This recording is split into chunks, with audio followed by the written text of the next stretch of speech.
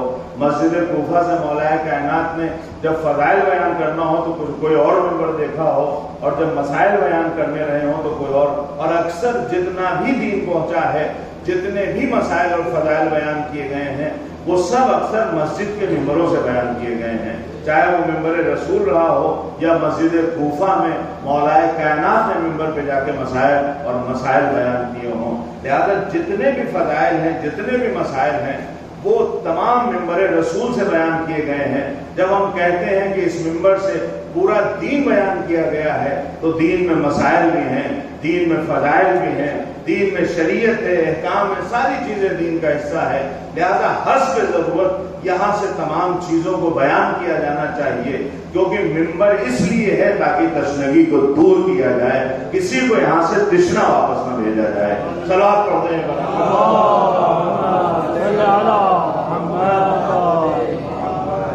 لہذا ہماری بہت ذمہ داری، چاہے کوئی شاعر ہو، شاعر کی حیثیت سے اگر ہم ممبر پہ آ رہے ہیں، خطیب اور ذاکر کی حیثیت سے اگر ہم آ رہے ہیں، اور ہمارے شعر میں، ہماری تقریر میں کوئی پیغام نہیں، صرف ہم چاہتے ہیں کہ لوگوں کو خوش کر دیا جائے. صرف ہمارا مقصد یہ ہے کہ لوگ ہماری تقریر سے خوش ہو جائیں. اگر لوگوں کو خوش کرنا ہمارا مقصد ہو تو جو اگر ہم کہتے ہیں، اگر استاد یہ سوچ کے آئے کہ ہمیں اپنے بچوں کو خوش کرنا ہے، اسے یہ نہیں دیکھنا ہے کہ ان کی تعلیمی لیاقت کا ہمیں کتنا خیال رکھنا ہے، ہمیں کتنا انہیں آگاہ کرنا ہے.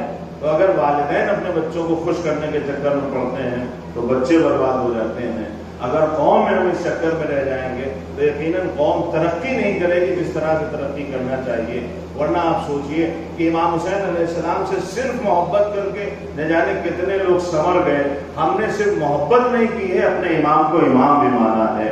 تو ہمیں ان سے کہیں زیادہ سنورنا اور سدھرنا چاہیے. صلوات پڑھنے پر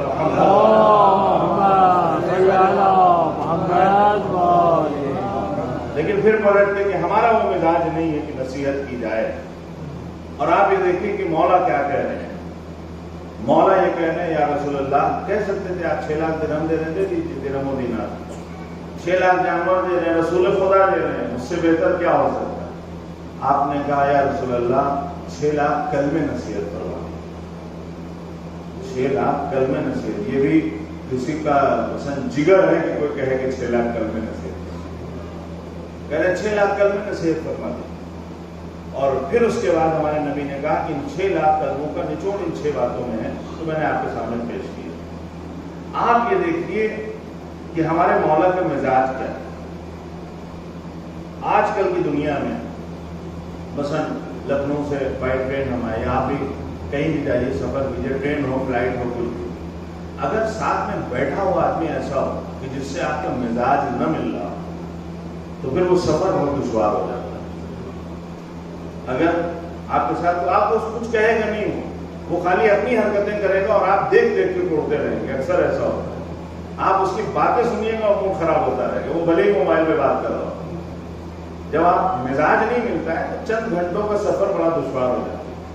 یا جیسے مثلا آدمی شادی کرتا ہے، کارڈ چھپواتا ہے، ہنگامہ ہے، سب کچھ ہے، اور پھر اس کے بعد آپ دیکھتے ہیں کہ جو ہزاروں لوگوں کو دعوت دے کے جو شادی انجام پائی ہے، وہ شادی 1-2 سال میں ختم ہو جاتی، ٹوٹ جاتی. آپ نے کہا بھائی کیا بات ہے، آپ نے تو کارڈ چھپوائے، لوگوں کو بلایا، اعلان کیا. صلوات پڑھنا محمد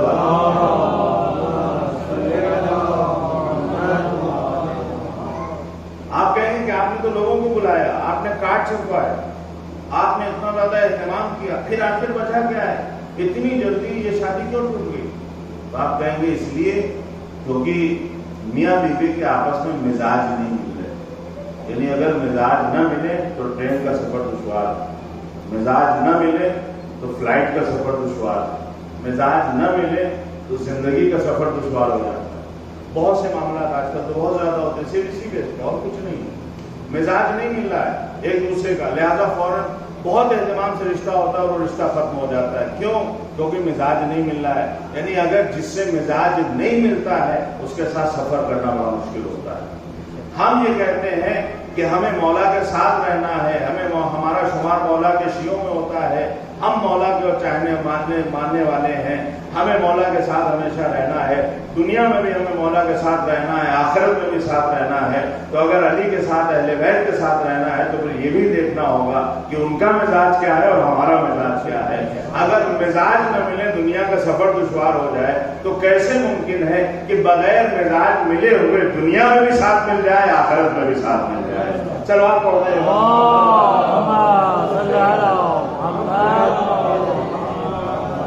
مولا کہہ رہے ہیں ہمیں نصیحت پسند ہے، ہم کہہ رہے ہیں ہمیں کسی کی بات اچھی نہیں لگتی۔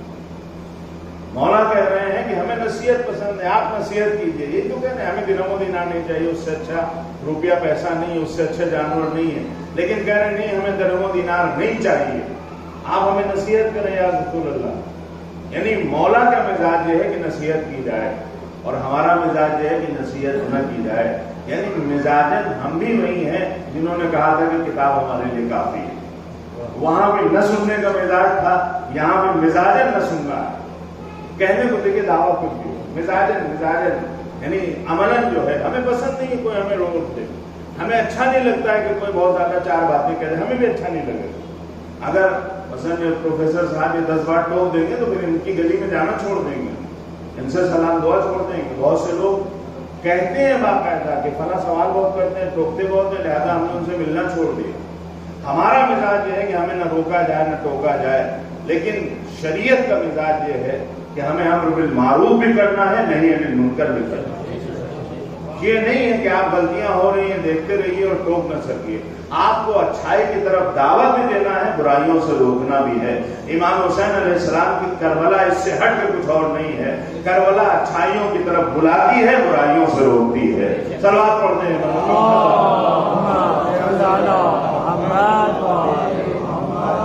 لہٰذا ہمارے لیے بہت اہم ہے کہ جو ہمارے مولا کا مزاج ہے، آپ نے اکثر دیکھا ہوگا کہ ہم لوگ دعا یہی کرتے ہیں جب بھی کوئی گزر جاتا ہے تو ہم کیا کہتے ہیں کہ بار الہ اسے جوار معصومی میں جگہ عنایت کرو۔ یعنی ہماری زندگی سے لے کے آخرت تک تمنا یہی ہے کہ جوار معصومین میں ہمیں جگہ ملے۔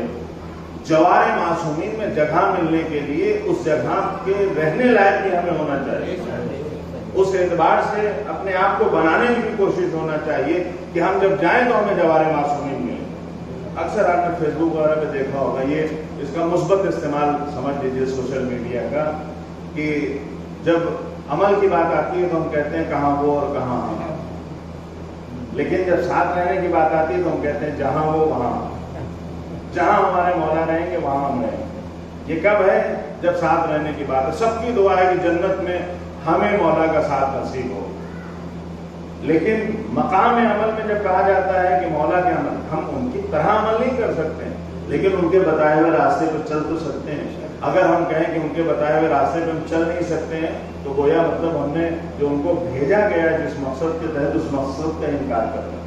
اہل بیت اس لیے نہیں آئے ہیں کہ ہم خالی تعریف کریں گے اور وہ خوش ہو جائیں گے۔ آپ ہماری تعریف کر لیجیے، ہم خوش ہوں گے، لیکن اہل بیت اس لیے نہیں کہ آپ نے تعریف کے خوش ہو گئے، تعریف نہیں کی ناراض ہو گئے۔ ان کو ہماری تعریف سے مطلب نہیں ہے، انہیں ہمارے عمل سے مطلب ہے۔ تعریف ہماری محبت کا تقاضا ہے۔ ہم جسے چاہتے ہیں جب اسے مصیبت میں دیکھتے ہیں تو غمزدہ ہو جاتے ہیں، جب اسے ہم آرام اور آسائش میں دیکھتے ہیں تو خوش ہو جاتے ہیں۔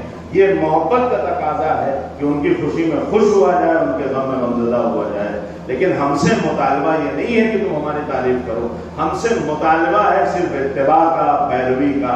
اگر امام مانا ہے تو امام کو آگے رکھو، اس کے بتائے ہوئے راستے پہ چلتے رہو۔ صلوات پڑھتے ہیں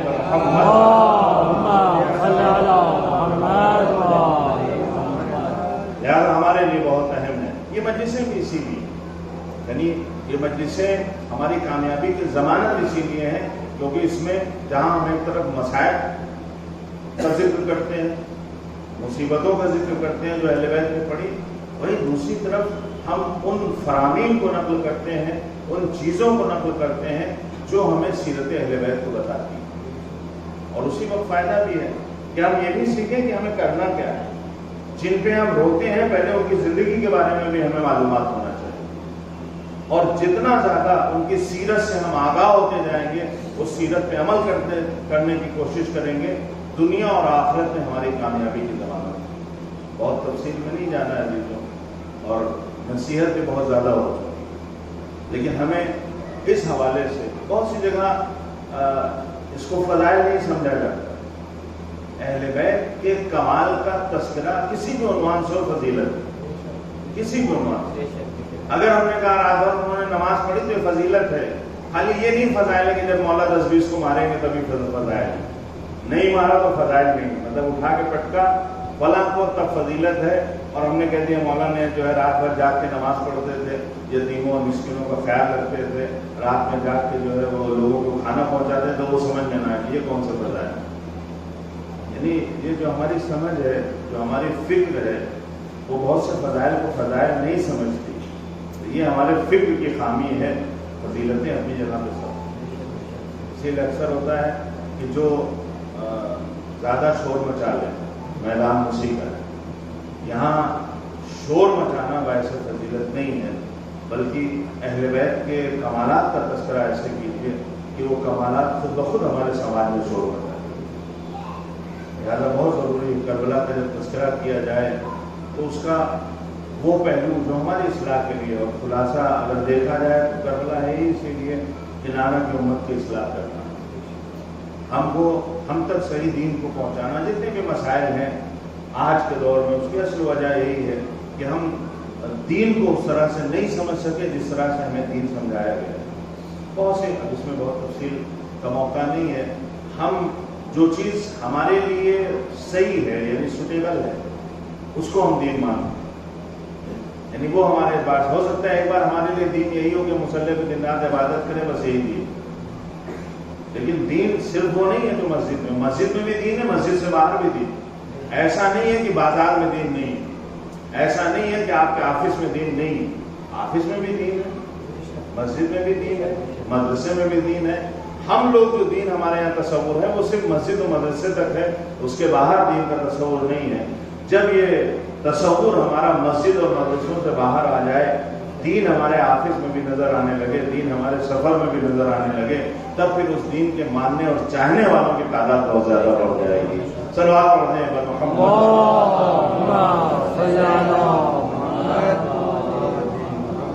اس سے بہتر نعرہ صلوات۔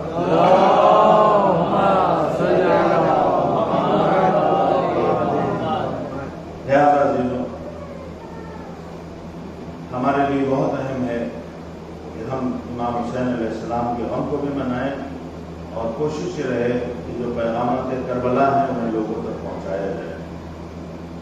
یقیناً اگر ہمارا مزاج اپنے مولا کے مزاج سے نہیں ملے گا تو ہمارے لیے اطاعت اور پیروی کرنا بہت مشکل ہو جائے گا۔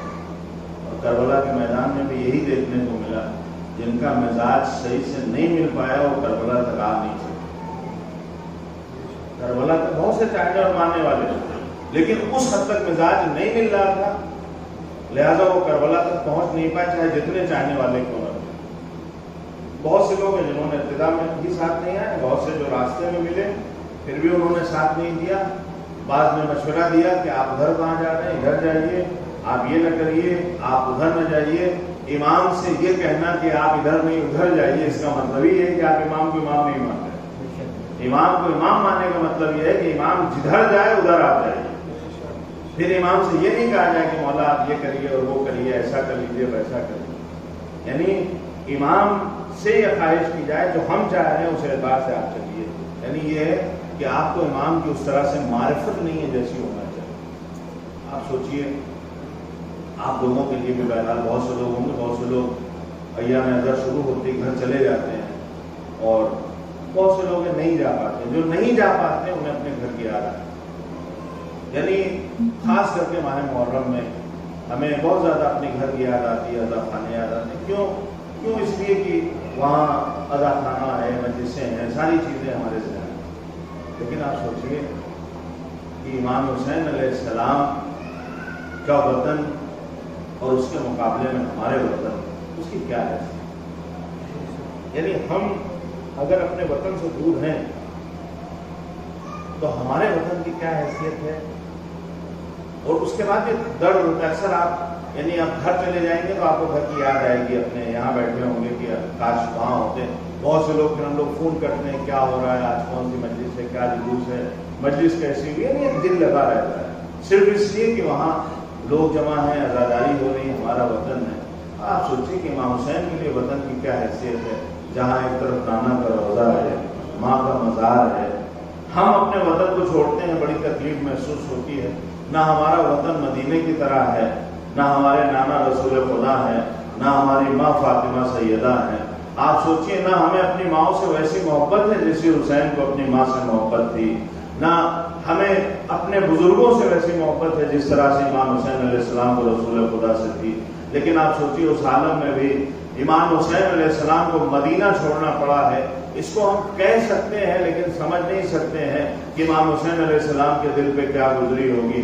امام حسین علیہ السلام اپنے نانا کے مدینے کو چھوڑ رہے ہیں.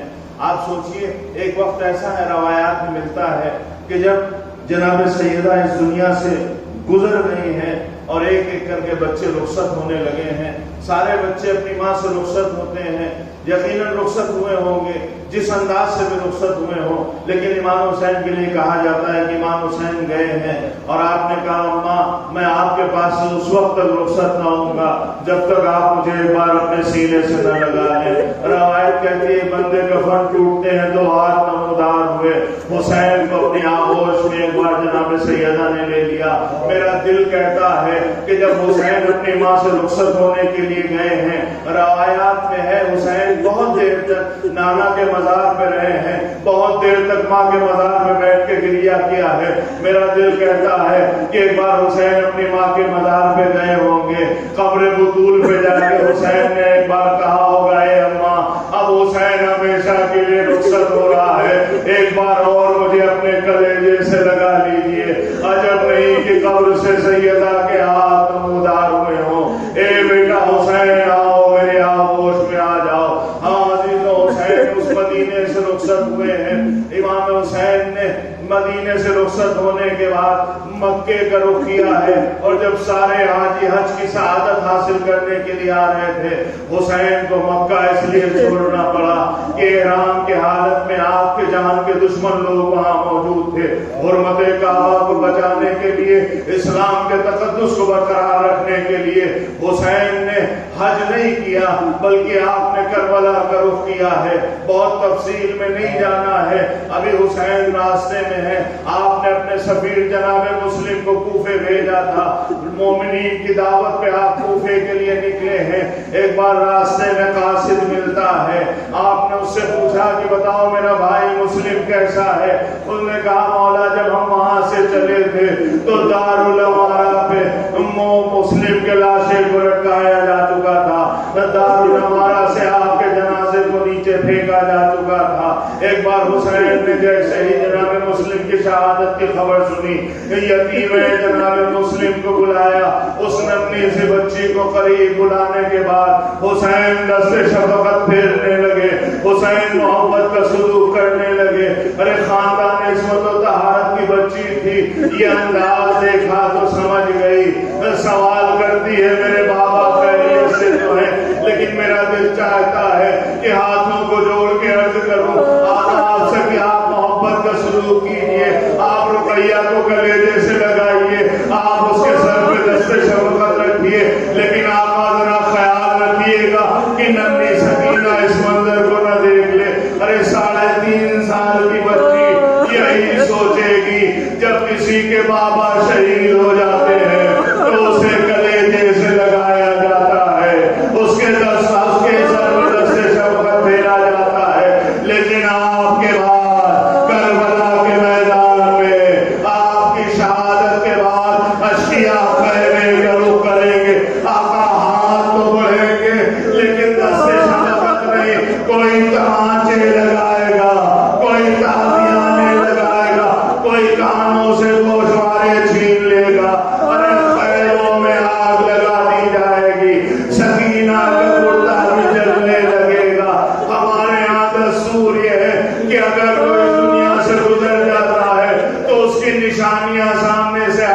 جاتی ہے تاکہ چھوٹے چھوٹے بچوں کو اپنے مرحوم ماں باپ کی یاد نہ آئے.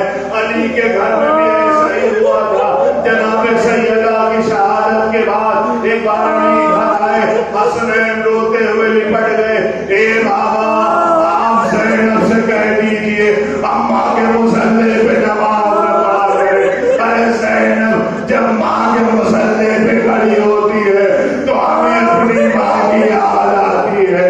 جی چاہتا ہے ہاتھوں کو جوڑ کے عرض کرو آقا کل یہی زینب ہوگی, ننھی سی سکینہ ہوگی. نو کے نیزہ پہ کہیں آپ کا سر ہوگا, کہیں اکبر و عباس کا سر ہوگا. ارے بیویاں بھولنا بھی چاہے تو کیسے بھولے. ارے سکینہ جب علی اکبر کے سر کو دیکھے گی تو وہ نیزے میں علی یاد آئے گی. چچا عباس کا سر دیکھے گا, خون میں ڈوبا ہوا عالم یاد آئے گا. ننھے سے اصغر کا سر دیکھے گی, چلتا ہوا جھولا یاد آئے گا, ننھا سا لاشا یاد آئے گا. انا للہ و انا الیہ راجعون. رسول تسلیما جمیلا.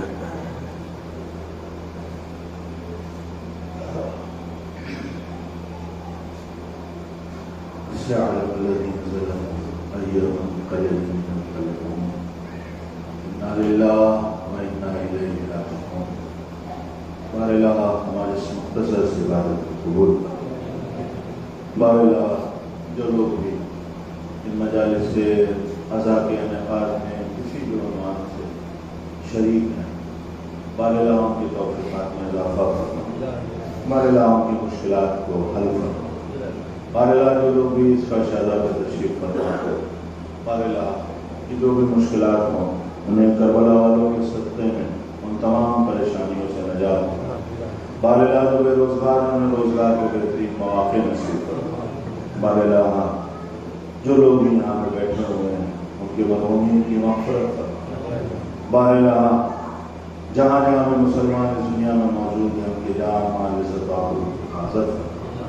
بار الہ جہاں جہاں بھی شیعہ حیدر کرار موجود ہیں ان کی جان مال عزت و آبرو کی حفاظت کرنا.